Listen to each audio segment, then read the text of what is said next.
Discussion जो होने वाला है आज का 25 अप्रैल का काफ़ी ज़्यादा इम्पोर्टेंट होगा, स्पेशली आपके एग्ज़ाम्स के पॉइंट ऑफ व्यू से। तो आइए डिस्कशन जो है हम लोग स्टार्ट करते हैं एक इंटरेस्टिंग वे के साथ। डेली इम्पोर्टेंट न्यूज़ का session. Welcome to study hacks, this is Surabhi. सबसे पहले यहाँ पे हम लोग बात करेंगे, एक डे से शुरुआत करेंगे। नेशनल पंचायती राज डे के बारे में जानेंगे अच्छी तरीके से।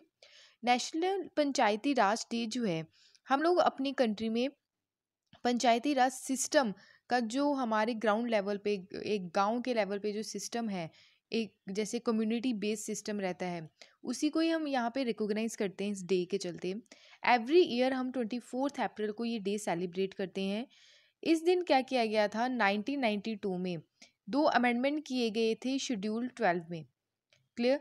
शेड्यूल 12 में जो है, टोटल हमारे संविधान में 12 शेड्यूल्स देखने को मिलते हैं। यहाँ पे 73rd कॉन्स्टिट्यूशन अमेंडमेंट किया गया था 1992 में, और यहाँ पे पंचायती राज सिस्टम को यहाँ पे इस्टेब्लिश किया गया। 73 कॉन्स्टिट्यूशन अमेंडमेंट एक्ट जो है ये पंचायती राज सिस्टम से है। उसके अलावा हम देखें 74th कॉन्स्टिट्यूशन अमेंडमेंट एक्ट की बात अगर करें, ये भी 1992 में ही आया था, और ये म्यूनसिपैलिटी से रिलेटेड है। पंचायती राज सिस्टम जो है ये one of the countries oldest governing organisation है, जो गवर्न करती है अबाउट 6 लाख कम्युनिटीज़ जो है हमारी कंट्री में यहाँ पे अवेलेबल है। उसके अलावा यहाँ पे हम लोग बात करते हैं पंचायती राज सिस्टम जो है, यानी कि फर्स्ट पंचायत जो थी, यानी कि पंचायती राज का जो मेनली जो सिस्टम रहा, राजस्थान में 2 अक्टूबर 1959 में इसको इस्टेब्लिश किया गया। और ये जो है नागौर नागौर जो एरिया है, नागौर डिस्ट्रिक्ट में इसको क्या किया गया, इस्टेब्लिश किया गया। आई होप आपको ये क्लियर हुआ होगा, जो काफ़ी ज़्यादा इंपॉर्टेंट था। उसके अलावा हम लोग बात करें हमारे honourable prime minister of India Shri Narendra Modi ji, इसी उपलक्ष्य पे JNK गए थे। JNK उनकी विजिट थी, और काफ़ी ज़्यादा सेलिब्रेशन यहाँ पे देखने को मिला नेशनल पंचायती राज डे का 24 अप्रैल को। प्राइम मिनिस्टर जी के द्वारा एड्रेस भी किया गया ग्राम सभा एंड पंचायती राज जो रिप्रेजेंटेटिव्स है across the country from the JNK से, एंड डायरेक्टली ट्रांसफ़र कर किया गया total amount 44.70 crore prize money के साथ साथ, एंड बैंक अकाउंट जो है 322 अवार्डीज जो पंचायती राज सिस्टम डे से रहे। यहाँ पे अवार्ड्स भी डिस्ट्रीब्यूट किए गए, नेशनल पंचायत अवार्ड 2022 इसी ओकेजन के ऊपर।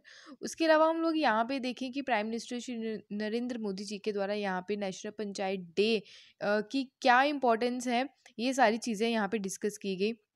उसके अलावा यहाँ पे इनके द्वारा जो है दीनदयाल उपाध्याय सशक्तिकरण पुरस्कार यहाँ पे जो था डिस्ट्रीब्यूट किया गया।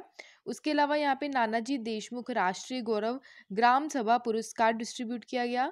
चाइल्ड फ्रेंडली ग्राम सभा अवार्ड, ग्राम सभा डेवलपमेंट प्लान अवार्ड, ई पंचायत पुरस्कार, तो ये यहाँ पे जो है अलग अलग कैटेगरीज में डिस्ट्रीब्यूट किए गए अवार्ड्स। उसके अलावा यहाँ पे देखिए स्वामित्व जो स्कीम है, स्वामित्व यानी कि सर्वे करना, विलेजेस का मैपिंग करनी, ताकि टेक्नोलॉजी का यूज़ किया जा सके विलेज एरिया में। ये स्कीम जो है ये भी काफ़ी ज़्यादा इंपॉर्टेंट रही। अगर ग्राउंड लेवल की हम लोग बात करें तो यहाँ पे स्पेशल एम्पावर करती है ये scheme rural masses and self reliant के बारे में। तो इसके बारे में भी श्री नरेंद्र मोदी जी के द्वारा यहाँ पे डिस्कशन की गई। उसके अलावा हम लोग यहाँ पे बात करें कि every year national panchayat award जो है ये डिस्ट्रीब्यूट किए जाते हैं। टोटल 322 यहाँ पे नंबर ऑफ अवार्डीज पंचायत से रिलेटेड जो थे उनको यहाँ पे अलग अलग कैटेगरीज में अवार्ड दिया गया। जैसे कि चाइल्ड फ्रेंडली ग्राम पंचायत अवार्ड 29 ग्राम पंचायत को दिया गया। ग्राम पंचायत डेवलपमेंट प्लान अवार्ड 29 ग्राम पंचायत को दिया गया। नानाजी देशमुख राष्ट्रीय गौरव ग्राम सभा पुरस्कार 27 ग्राम पंचायत को दिया गया। उसके अलावा यहाँ पे दीनदयाल उपाध्याय पंचायत सशक्तिकरण पुरस्कार 237 पंचायत को यहाँ पे डिस्ट्रीब्यूट किया गया। तो ये काफ़ी ज़्यादा इंपॉर्टेंट रहा ये डे। ई पंचायत पुरस्कार की हम लोग बात करें, ये काफ़ी ज़्यादा इंपॉर्टेंट था इस साल के लिए, क्योंकि डिजिटल करने की सारी चीज़ें यहाँ पे जो है गवर्नमेंट का इनिशिएटिव है, उसके चलते ये भी स्कीम जो है ये काफ़ी ज़्यादा इंपॉर्टेंट रही। यहाँ पे देखें कि कैटेगरी फर्स्ट में कौन कौन सी स्टेट जो रही वो फर्स्ट प्लेस पे रही, यानी कि कर्नाटका फर्स्ट प्लेस पे रही, सेकंड प्लेस पे छत्तीसगढ़, थर्ड प्लेस पे उड़ीसा एंड उत्तर प्रदेश।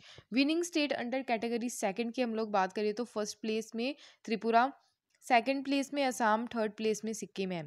तो यहाँ पे ई पंचायत पुरस्कार के द्वारा ये कन्फर्ड किया गया, जो इंश्योर है मैक्सिमम जो यूज़ की गई इंफॉर्मेशन टेक्नोलॉजी मॉनिटरिंग की गई पंचायत में, ये वो वही स्टेट्स हैं जो यहाँ पे जो विनर लिस्ट में रही।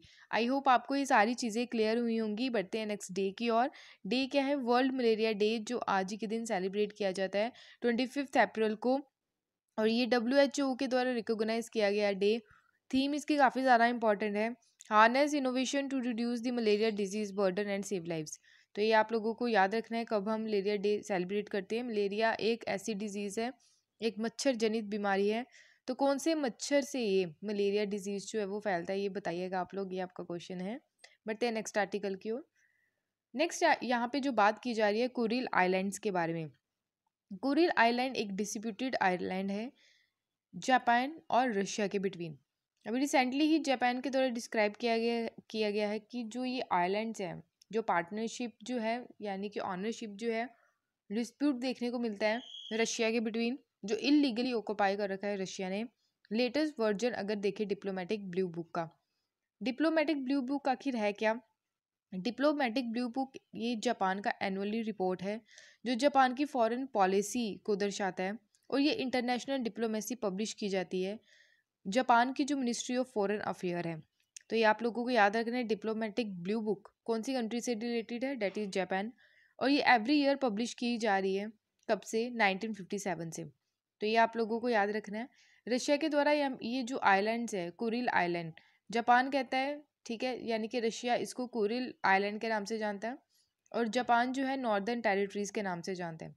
सिमिलरली जापान का डिस्प्यूट देखने को मिलता है नॉर्दर्न टेरिटरीज साउथ कोरिया के साथ, एंड साउथ कोरिया रेफर करता है इसको डोको आइलैंड। आई होप आपको ये क्लियर हुआ होगा। उसके अलावा हम लोग यहाँ पे देखते हैं इसकी लोकेशन के बारे में, आखिर कुरिल आइलैंड है कहाँ पे है। यहाँ पे आप देख सकते हैं रशिया और जापान के बिटवीन आप ये जो आइलैंड्स हैं, यहाँ पे आपको कुरिल आइलैंड्स देखने को मिलते हैं। यहाँ पे पैसिफिक ओशियन है, ओखोत्स्क सी है यहाँ पे, ठीक है। यहाँ पे आप जापान देख सकते हैं। कुरिल आइलैंड स्ट्रेच है Japanese island Hokkaido to the southern tip of the Russia's Kamchatka peninsula, जो सेपरेट करता है ओखोत्स्क सी। ओखोत्स्क सी आपके सामने है यहाँ पे, और यहाँ पे पैसिफिक ओशियन, ठीक है। तो ये इसके बिटवीन आपको दोनों सीज के बिटवीन देखने को मिलता है। उसके अलावा ये जो पार्ट है, ये बेल्ट ऑफ जियोलॉजिकल इंस्टेबिलिटी का है, जो circling the Pacific ring of fire के कैटेगरी में आता है। ये रिंग ऑफ फायर का मतलब क्या रहता है? वो एरिया यहाँ पे मोस्टली फ्रीक्वेंटली अर्थक्वेक वोल्केनोस देखने को मिलते हैं, वो एरिया जो इसके अंडर आता है रिंग ऑफ फायर के। तो ये जो कुरिल आइलैंड है, ये भी इसके अंडर ही आता है, रिंग ऑफ फायर के अंडर। एटलीस्ट 100 वोल्केनोस एंड 35 यहाँ पे स्टिल एक्टिव वोल्केनोस देखने को मिलते हैं। यहाँ पे जो स्प्रिंग टाइड्स रहती है वो काफ़ी ज़्यादा हॉट होती है इसकी वजह से। यहाँ पे हम लोग बात करते हैं इसके सिग्निफिकेंस के बारे में।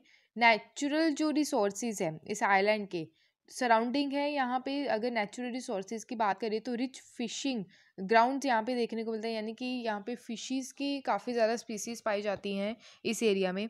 अगर स्ट्रेटेजिक इंपॉर्टेंस की बात करें, रशिया के लिए काफ़ी ज़्यादा इंपॉर्टेंट ये आइलैंड है, क्योंकि मिसाइल सिस्टम यहाँ पे डिप्लॉय किया गया रशिया के द्वारा ऑल्सो प्लान किया गया कि सबमरीन प्रोजेक्ट यहाँ पे इंस्टॉल करना है, और प्रिवेंट करना है कि कोई भी अगर अमेरिकन मिलिट्री जो यूज़ किया जाता है अमेरिका के द्वारा, यहाँ पे अगर मिलिट्री यूज़ किया जाता है उसको भी हम लोग प्रिवेंट कर सके।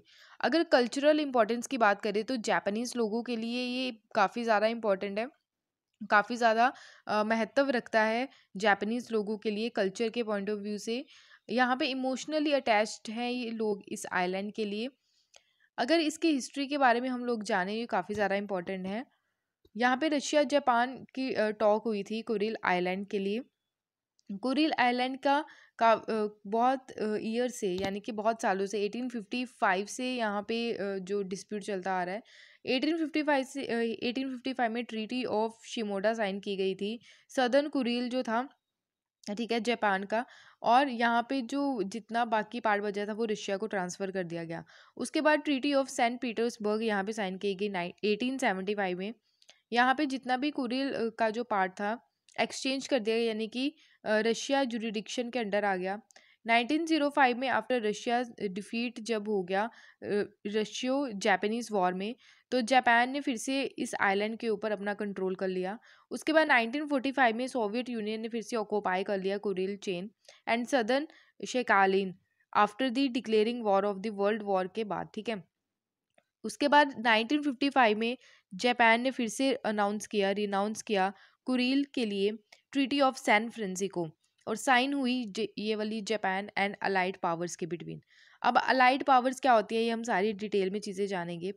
1958 में फिर से सोवियत जापान ज्वाइंट डेक्लेरेशन हुआ, जिसके द्वारा रिस्टोर किया गया diplomatic ties between two countries. यहाँ पे आप मैप में देख सकते हैं, ठीक है। उसके अलावा यहाँ पे माटुआ आइलैंड है, रशिया प्लान कर रहा है यहाँ पे new naval base. Kunashir and Iturup, Russia coastal defence missile batteries deploys यहाँ पे देखने को मिलती हैं। सी ऑफ ओकोस्तक या आप लोगों ने याद रखना है, और पैसिफिक ओशियन के बिटवीन ये कुरिल आइलैंड देखने को मिलता है। ऐसे आपको एग्जाम्स में क्वेश्चन देखने को मिल सकते हैं अगर मैप बेस्ड की हम लोग बात करें तो। यहाँ पे हम बैकग्राउंड के बारे में जान लेते हैं। कुरिल आइलैंड डिस्प्यूट जो है जापान एंड रशिया के बिटवीन देखने को मिलता है, तो ये हमने स्टार्टिंग में ही जान लिया। सॉवरेनिटी यहाँ पे साउथ कुरिल आइलैंड की, एंड साउथ कुरिल आइलैंड जो है ये कंप्राइज है इरोटुफू island and Kunashiri island, Shikotan island and हैमोबाई आइलैंड, हैबोमाई आइलैंड, क्लियर। तो ये अलग अलग आइलैंड्स आपको यहाँ पे देखने को मिलते हैं। ये आइलैंड्स जो है ये क्लेम किसके द्वारा किए जाते हैं, यानी कि हक किसके द्वारा जमाया जाता है, ये जापान के द्वारा, बट ओकोपाई किसके द्वारा किया गया है, रशिया के द्वारा as a successor of Soviet Union. 1855 में जापान एंड रशिया के द्वारा यहाँ पे एक ट्रीटी साइन की गई जिसका नाम था ट्रीटी ऑफ सेमोडा। ट्रीटी ऑफ सेमोडा किससे रिलेटेड है, this is important for the examination, तो ये काफ़ी ज़्यादा इंपॉर्टेंट है। ट्रीटी ऑफ शिमोडा की बात करें तो ये जापान और रशिया के बिटवीन है, कुरिल आइलैंड को लेके, जो 1855 में साइन की गई थी, और कंट्रोल किया गया यहाँ पे 4 southern most island to Japan, and reminder जो बचे हुए थे वो रशिया को दे दिए गए। उसके बाद यहाँ पे treaty of Saint Petersburg sign की गई दोनों कंट्रीज़ के बिटवीन 1875 में। उसके बाद यहाँ पे सीज्ड किया गया सोवियत यूनियन के द्वारा end of the world war, यानी कि वर्ल्ड वॉर सेकेंड के टाइम ड्यूरेशन के बाद रशिया ने फिर से क्या किया, इस आइलैंड को अपने कंट्रोल में ले लिया।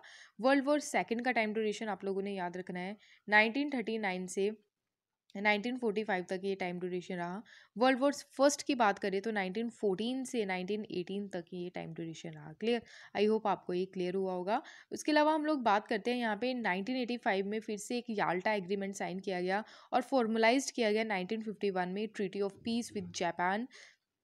अगर यहाँ पे आइलैंड की बात करें, सोवियत यूनियन के एंड जापानीज पॉपुलेशन को यहाँ पे क्या किया गया, डिस्प्लेस कर दिया गया, उनको उस जगह से रिप्लेस करके कहीं और भेज दिया गया सोवियट्स के द्वारा। San Francisco peace treaty sign की गई अलाइज एंड जापान 1951 में। अलाइज क्या है, वर्ल्ड वॉर सेकेंड के टाइम ड्यूरेशन में मेन कॉम्पेटेंट से एक थे एक्सिस पावर, दूसरे थे अलाइज। एक्सिस पावर में कौन कौन आ जाता है, जर्मनी, इटली एंड जापान थे। अगर अलाइज पावर की बात करें तो France, great Britain, United states, Soviet union, and यहाँ पे लेसर एक्सटेंड किया गया चाइना, ओके। तो ये अलाई पावर्स में कंट्रीज थी। तो यहाँ पे जो San Francisco peace treaty sign की गई अलाइज पावर्स एंड जापान के बिटवीन की गई थी 1955 में। डिस्प्यूटेड आइलैंड है ये, और ये प्रिवेंट किया गया, कंक्लूजन जो निकल के आया था जो पीस ट्रीटी हुई end of the world war second. 1956 में डिप्लोमेटिक टाइज यहाँ पे देखने को मिले जो रिस्टोर कर रहे थे इनके रिलेशंस को जापान एंड रशिया के, by the Soviet Japan joint declaration. उस टाइम ड्यूरेशन में रशिया के द्वारा ऑफर किया गया था कि जापान जो है गिव अवे कर दे 2 islands to the Japan, and यहाँ पे ऑफर किया गया रिजेक्टेड, यानी कि ये जो था ऑफर जो था जापान के द्वारा रिजेक्ट कर दिया गया, एंड 2 आइलैंड जो थे कॉन्स्टिट्यूट किए गए only 7% of the land in the question. I hope आपको ये क्लियर हुआ होगा। तो ये काफ़ी ज़्यादा आप देख सकते हैं डिस्प्यूट देखने को मिल रहा है कुरिल आइलैंड को लेके जापान एंड रशिया के बिटवीन, क्लियर। अब हम लोग यहाँ पे बात कर लेते हैं, नेक्स्ट यहाँ पे बात की जा रही है नेशनल अप्रेंटिसशिप मेले के बारे में। तो मेला जो है ये ऑर्गेनाइज किया गया एक तरह का यहाँ पे स्किल डेवलपमेंट, यहाँ पे एंटरप्रेन्योरशिप प्रोग्राम है जो ministry of skill development and entrepreneurship के द्वारा यहाँ पे कंडक्ट करवाया गया, जिसका नाम है नेशनल अप्रेंटिसशिप मेला। तो ये नेशनल पॉलिसी है specially skill development and entrepreneurship की 2015 में ये रिकॉग्नाइज की गई थी, ताकि यहाँ पे एम्प्लॉयमेंट जनरेट हो सके एंड स्किल वर्क फोर्स जो है, ठीक है, वो ज़्यादा से ज़्यादा हमारी कंट्री में जो है स्किल वर्क फोर्स को हम ला सकें। अप्रेंटिसशिप जो है ये एक स्किल ट्रेनिंग प्रोग्राम है। पर्सन को यहाँ पे किसी भी इंडिविजुअल जो है यहाँ पे पार्टिसिपेट कर सकता है बाय द कंपनी, एंड यहाँ पे यानी कि कंपनी के द्वारा किसी भी पर्सन को यहाँ पे जो है स्किल के बेसिस पे यहाँ पे जॉब प्रोवाइड करवाई जाएगी। एंड यहाँ पे एक तरह का क्लासरूम, एक थ्योरी लर्निंग शॉर्ट पीरियड के लिए सारी चीज़ें अवेलेबल होंगी, and followed by the job practical training भी यहाँ पे प्रोवाइड करवाई जाएगी। एम क्या है इसका कि सपोर्ट करना more than 1 lakh apprentice and assist करना एम्प्लॉयज़ को by the tapping of right talent. Individual की बात करें कौन कौन यहाँ पे पार्टिसिपेट कर सकता है, 5th and 12th grade pass certificate होना चाहिए, उसके बाद स्किल ट्रेनिंग सर्टिफिकेट होना चाहिए, आईटीआई डिप्लोमा वहाँ पे होना चाहिए, ग्रेजुएट डिग्री भी होनी चाहिए, वही एलिजिबल है इसमें पार्टिसिपेट करने के लिए, इस मेले में पार्टिसिपेट करने के लिए। क्लियर? कैंडिडेट जो है इसके पास यानी कि इस मेले के बाद, यानी कि ये एक तरह की ट्रेनिंग होगी ना, ट्रेनिंग के बाद यहाँ पे क्या होगा, एक सर्टिफिकेट दिया जाएगा, ठीक है, जो रिकॉग्नाइज किया गया है national council for vocational education and training के द्वारा। अगर यहाँ पे बात करें national council for vocational education and training की, ये नोटिफाई किसके द्वारा की गई है, ministry of skill development and entrepreneurship के द्वारा 5 दिसंबर 2018 में। उसके अलावा यहाँ पे बात करें कि गवर्नमेंट की और क्या क्या पॉलिसीज़ रही अप्रेंटिसशिप्स के बारे में, तो अप्रेंटिसेस एक्ट 1961 लाया गया, और यहाँ पे जो ऑब्जेक्टिव था कि हमने कैसे ट्रेनिंग प्रोवाइड करवानी है एक इंडिविजुअल पर्सन को, एक स्किल बेस्ड नॉलेज प्रोवाइड करवानी है, ताकि वो आने वाले टाइम में जो है वो जॉब उसको मिल सके किसी भी कंपनी में, ठीक है, फैसिलिटी अवेलेबल यहाँ पे करवानी है। तो ministry of skill development and entrepreneurship जो है एक एडमिनिस्ट्रेटिव मिनिस्ट्री है जो रिस्पॉन्सिबल है इसको इम्प्लीमेंट करने के लिए। अगर गवर्नमेंट की बात करें तो कॉम्प्रिहेंसिव यहाँ पे चीज़ें लेके चली गई और अमेंड किया गया इसको 2014 में, ताकि attractive for both industry and youth, यानी कि इंडस्ट्री को भी अट्रैक्ट किया जा सके और जो हमारी कंट्री का यूथ है उसको भी इस फील्ड में लाया जा सके, ताकि एम्प्लॉयमेंट जनरेशन ज़्यादा से ज़्यादा हो। आई होप आपको ये क्लियर हुआ होगा। उसके अलावा यहाँ पे बात करें नेशनल अप्रेंटिसशिप प्रमोशन स्कीम जो है यहाँ पे जो लाई गई 2016 में 19 अगस्त में, ताकि प्रमोट किया जा सके ट्रेनिंग एंड इंक्रीज किया जा सके जो मैनेजमेंट है अप्रेंटिसेस का। इसको रिप्लेस किया गया बाद में, अप्रेंटिस प्रोत्साहन योजना ने इसको रिप्लेस किया। इनिशिएटिव जो है इसका scheme for higher education youth in apprenticeship and skill, जिसको श्रेयस के नाम से जाना जाता है। ये अलग अलग इनिशिएटिव्स हैं जो हमारी गवर्नमेंट के द्वारा लिए गए हैं। अगर बात करें skill strengthening for industrial value enhancement scheme, तो ये भी लाई गई। युवा यूथ स्किलिंग इनिशिएटिव प्रधानमंत्री कौशल विकास योजना, तो ये अलग अलग स्कीम्स हैं जो स्किल डेवलपमेंट से रिलेटेड है जो हमारी कंट्री के द्वारा लाई गई। नेक्स्ट यहाँ पे बात की जा रही है ओस्मान सागर के बारे में। आखिर ओस्मान सागर कहाँ पे है, तो ये हैदराबाद में है। तो हाल ही में ही क्या हुआ है कि इन्वायरमेंटलिस्ट एंड एक्टिविस्ट के द्वारा काफ़ी ज़्यादा क्रिटिसाइज किया गया है तेलंगाना गवर्नमेंट के द्वारा, जो विड्रॉ किया गया 25 साल पुराना जो गवर्नमेंट ऑर्डर था 111 प्रोटेक्टिंग, जो historic Osman Sagar and Himayat Sagar reservoir को प्रोटेक्ट कर रहा था हैदराबाद में। तो ये काफ़ी ज़्यादा क्या कर सकता है, काफ़ी ज़्यादा फ्रिजाइल है, तो ये आसपास का जो इकोसिस्टम है उसको डिस्ट्रॉय कर सकता है। तो ये काफ़ी ज़्यादा इंपॉर्टेंट हो सकता है, फ्रिजाइल यानी कि काफ़ी ज़्यादा वीक है ये। क्लियर? ओस्मान सागर यहाँ पे आप देख सकते हैं, और ये है हिमायत सागर, तो ये इसके बीचों बीच है हैदराबाद। आप देख सकते हैं यहाँ पे है, तो हैदराबाद के यहाँ पे लेफ्ट साइड में आपको ये सारी चीज़ें देखने को मिलती हैं। क्लियर? यहाँ पे बात करें गवर्नमेंट का जो ऑर्डर है, दो जो लेक्स हैं हैदराबाद में, ओस्मान लेक और हिमायत सागर, इसको प्रोटेक्ट करने के लिए गवर्नमेंट के क्या क्या ऑर्डर्स थे। तो 8 मार्च 1996 में गवर्नमेंट के द्वारा यहाँ पे एक east while undivided Andhra Pradesh, यानी कि पहले डिवाइड नहीं हुआ था, 2014 में आंध्र प्रदेश और तेलंगाना को डिवाइड कर दिया गया। तो यहाँ पे अनडिवाइडेड जो आंध्र प्रदेश था उन गवर्नमेंट के द्वारा यहाँ पे एक ऑर्डर इशू किया गया, गवर्नमेंट ऑर्डर इशू किया गया कि यहाँ पे कोई भी इस एरिया में ना ही कोई डेवलपमेंट होगा, ना ही कोई कंस्ट्रक्शन वर्क होगा इस कैचमेंट एरिया में, स्पेशली जो ओमान सागर है और हिमायत जो सागर है, क्योंकि ये काफ़ी ज़्यादा फ्रजाइल है और 10 किलोमीटर का जो रेडियस है उसके आसपास यहाँ पे कोई भी कंस्ट्रक्शन एंड डेवलपमेंट का काम नहीं होगा। उसके अलावा जो गवर्नमेंट ऑर्डर है इस ये क्या करता है, प्रोहिबिट करता है कि कोई भी यहाँ पे इंडस्ट्री सेटअप नहीं होगी, रेजिडेंशियल कॉलोनीज नहीं बनेगी एंड होटल्स वगैरह यहाँ पे नहीं बनेंगे। क्लियर। तो ये क्या कारण रहता है इसका, एक पॉल्यूशन का कारण रहता है, एयर पोल्यूशन का कारण रहता है। ठीक है। और भी बहुत सारे, जैसे रिवर में डंप कर दिया, वाटर पोल्यूशन हो गया वेस्टेज को। क्लियर। तो ये क्या करता है, इसका एम क्या है कि रिस्ट्रक्शन, यहाँ पे रिस्ट्रिक्शंस रखी गई ताकि प्रोटेक्ट किया जा सके कैचमेंट एरिया को। रिजर्वियर जो है ये एक पोल्यूशन फ्री रहना चाहिए, इसलिए ये सारे गवर्नमेंट के द्वारा ऑर्डर्स दिए गए। उसके अलावा यहाँ पे बात करें, लगभग यहाँ पे 70 वर्षों से जो हैदराबाद का पानी है, ठीक है, तो यहाँ से ही सारी आपूर्ति पूरी होती है, यानी कि हैदराबाद का जो ड्रिंकिंग वाटर है ये मेन सोर्स है उसका। क्लियर।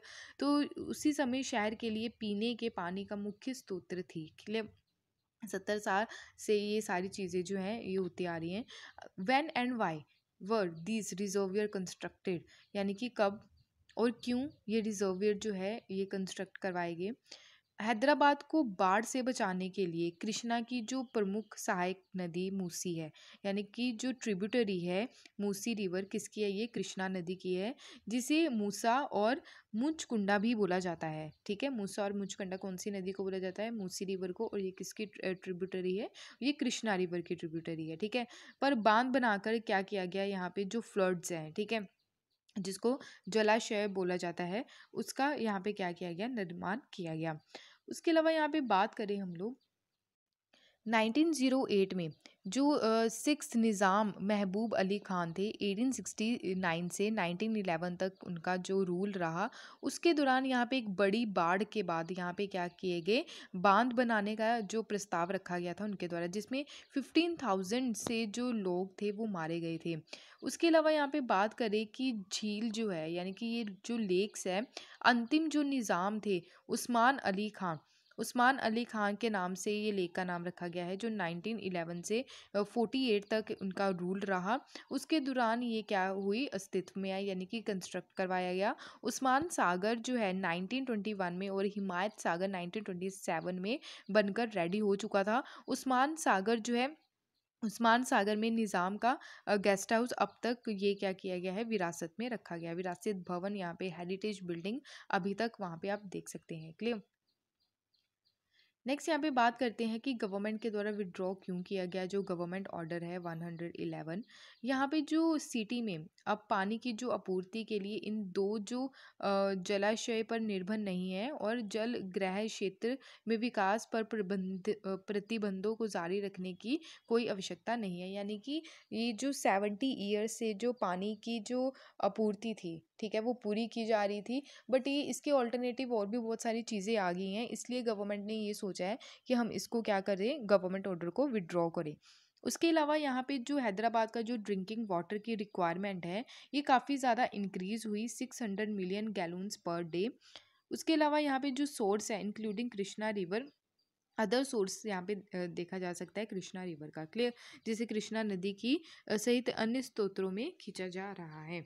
क्लियर। इसलिए जो गवर्नमेंट ने क्या किया है, इसका ऑर्डर जो है, गवर्नमेंट ऑर्डर जो काफ़ी ज़्यादा पुराना था उसको वापस ले लिया है। इन्वायरमेंटलिस्ट एंड एक्टिविस्ट का क्या कहना है, इन्वायरमेंटलिस्ट का कहना है कि ये इम्पोर्टेंट वाटर सोर्स है सिटी के लिए। ह्यूज यहाँ पे कंक्रीट जंगल है जो इसके आसपास देखने को मिलता है, और ये पावरफुल रियल इस्टेट लॉबी है, put a lot of pressure, और ये ऑलरेडी 10,000 इलीगल कंस्ट्रक्शन यहाँ पे इसके आसपास देखने को मिलता है इन 2 लेक्स के आसपास। तो रिजर्वियर्स जो है जो लोकेटेड है साउथ वेस्ट डायरेक्शन सिटी के एंड और प्रोवाइड करवाती है quality wind during the south west monsoon and जो पोल्यूशन जो है इस एरिया का, ठीक है, यानी कि इस एरिया में इसके अगर ये गवर्नमेंट जो ऑर्डर था उसकी वजह से पोल्यूशन बहुत कम था इस एरिया में, अगर ये विड्रॉ कर दिया जाए गवर्नमेंट का ऑर्डर तो बहुत सारी बिल्डिंग्स इंडस्ट्रीज बनेगी, जिसके कारण पोल्यूशन काफ़ी ज़्यादा क्रिएट होगा। इंपॉर्टेंट बात ये है, मुर्गवनी नेशनल पार्क जो है ये दो ट्विन रिजर्वियर्स के बिटवीन देखने को मिलता है। इंटायर एरिया एक्ट करता है heat absorption unit for the city and allow जो अगर किया जाए इसको concretise the city become the furnace. Okay. तो ये काफ़ी ज़्यादा इम्पॉर्टेंट चीज़ें हो जाती हैं। यहाँ पे आप देख सकते हैं, ठीक है, जिसके बारे में हम लोग बात कर रहे हैं, ओस्मान लेक एंड जो है Osman lake and Himayat lake. Clear? यहाँ पे जो मैंने सारी चीज़ें डिस्कस कर ली हैं, तो ये आप लोगों को याद रखना है, Himayat Sagar lake and Osman lake है, ठीक है। यहाँ पे हम देख लेते हैं कृष्णा रिवर के बारे में, थोड़ी सी और इन्फॉर्मेशन हम देख लेते हैं इसकी। कृष्णा रिवर जो इसका सोर्स क्या है, ओरिजिनेट कहाँ से होती है कृष्णा रिवर, ये सतारा से होती है, जो महाबलेश्वर महाराष्ट्र में है। सेकंड बिगेस्ट रिवर है, पेनिनसुलर रिवर है after the Godavari river. Drainage system की हम लोग बात करें, ये 4 स्टेट से होके गुजरती है, महाराष्ट्र, नॉर्थ कर्नाटका और इसके अलावा यहाँ पे तेलंगाना, आंध्र प्रदेश, फिर बे ऑफ बंगाल में जाके इसका ड्रेनेज सिस्टम है। ट्रिब्यूटरीज की बात करें, इसकी ट्रिब्यूटरीज काफ़ी ज़्यादा इंपॉर्टेंट है और बहुत बार एग्जाम में पूछी भी गई हैं। तुंगभद्रा रिवर, मालप्रभा, कोयना, भीमा, घाटप्रभा, येरला, वारना, दिंदी, मूसी एंड दूधगंगा। तो ये सारी की सारी जो है कृष्णा रिवर की ट्रिब्यूटरीज हैं। यहाँ पे हम देख सकते हैं कृष्णा रिवर के बारे में, जो है यहाँ पे बात की जा रही थी आंध्र प्रदेश में, ठीक है। तो आंध्र प्रदेश यानी कि हैदराबाद, तेलंगाना में अब देखने को मिलता है। पहले तो अनडिवाइडेड जो आंध्र प्रदेश था उससे रिलेटेड बात हो रही थी, बट अब जो है ये तेलंगाना हैदराबाद में है सिचुएटेड, ओस्मान और हिमायत लेक जो है, ठीक है। तो कृष्णा रिवर जो है महाराष्ट्र, कर्नाटका, आंध्र प्रदेश से होके यहाँ पे बे ऑफ बंगाल में डंप हो जाती है। आई होप आपको ये क्लियर हुआ होगा। तो ये थे आज के important current affairs. I hope आपको ये क्लियर हुआ होगा। और यहाँ पे जो इसकी पीडीएफ है टेलीग्राम चैनल पे मिल जाएगी, इंस्टाग्राम पे भी आप फॉलो कर सकते हैं। अगर वीडियो पसंद आए तो प्लीज़ लाइक शेयर सब्सक्राइब ज़रूर कीजिएगा। Thank you for watching my video. जय हिंद।